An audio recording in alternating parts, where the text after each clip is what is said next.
కీర్తనలు 103వ కీర్తన 3వ చరణం చదువుకుందాం. కీర్తనలు 103వ కీర్తన 3వ చరణం చదువుకుందాం.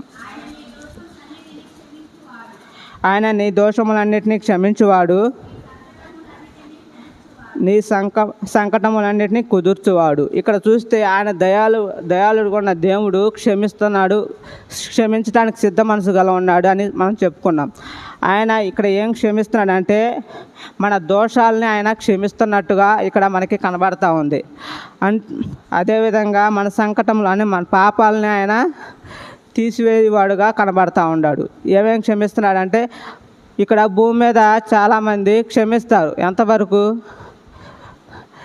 ఏమైనా తప్పిదాల వరకే క్షమిస్తారు, కానీ పాపాలను క్షమించే అధికారం వారికి లేదు. కానీ మన దేవుడికి పాపాలను కూడా క్షమించే అధికారం ఆయనకు ఉన్నది కాబట్టి ఆయన దయగలవాడు, క్షమించుటకు సిద్ధ మనసు గలవాడు కాబట్టి